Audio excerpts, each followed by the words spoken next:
If someone told you the biggest scam in American politics isn't left versus right, would you even stop scrolling? What if the real battle, the one devouring your paycheck, your healthcare, your future, wasn't between Democrats and Republicans at all, but between billionaires fighting over who gets to own the wreckage? Buckle up. This isn't a theory.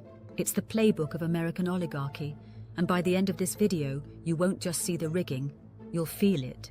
We're breaking down how two elite factions, corporatists and oligarchs, turned democracy into a closed-circuit casino. You don't get to play, you're the table. Hedge fund billionaires, private equity firms, and Wall Street donors hijack public institutions, bankroll chaos, gut the economy, then show up in a Patagonia vest pretending to fix it. That's why housing is unaffordable. That's why climate policy is performance art. That's why Trump's anti-elite shtick is billionaire-funded cosplay. And that's why voting blue or red might not be enough anymore. Smash that subscribe button, because it tells the algorithm you want more truth and less theatre. It helps this channel grow, and helps wake others up before it's too late. Here's the trick they don't want you to notice. While you're arguing over gas stoves and TikTok bans, both parties are sipping from the same wine list, served by the top 1%. One side pretends to govern, the other pretends to burn it all down.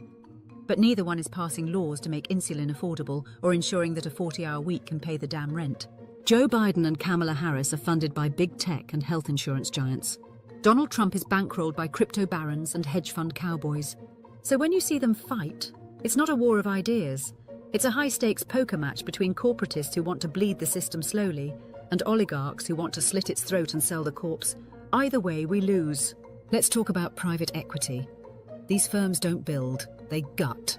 They buy up nursing homes, fire the nurses, jack up the prices, and call it innovation. That's not capitalism, it's gatekeeping for profit. A toll road economy, where every basic need has a price tag and someone's getting rich making it harder to reach. Don't own your home? Renting your body to survive? Welcome to rentier capitalism, where life itself is a subscription plan you can't cancel. And the wildest part? It's all legal. Deregulate, defund, privatize. Both parties paved the road. Reagan kicked it off. Clinton smiled and signed it. Bush doubled down. Obama promised change and delivered bailouts. 40 years later, billionaires race yachts built from the bones of public services while the planet cooks. You're not crazy for feeling stuck. Wages flatlined in the 1970s. Since then, every tax cut for the rich has flooded the system with fuel for asset bubbles, stocks, crypto, housing. The top 10% owns 84% of stocks. When they get richer, they don't buy groceries. They buy your future and rent it back to you. Let's take a quick breath. Drop a comment below and answer this. Should billionaires exist in a democracy?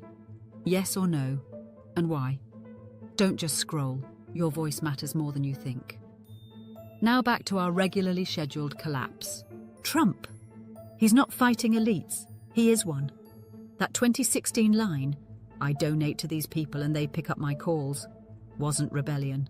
It was a flex. He took real populist rage, added racism and sold it back in a red hat. And Obama, same betrayal, different branding, campaigned on hope, staffed his cabinet with Goldman Sachs. We keep falling for better slogans. They keep hiring the same bankers. Democrats, they stop pretending. Clinton, Harris, just boardroom smiles and consultant taglines. The GOP, they dusted off the flannel, filmed campaign ads in diners, then turned around and gutted unions and food stamps. Here's the final gut punch. It's all theatre. The oligarchs wrote the script.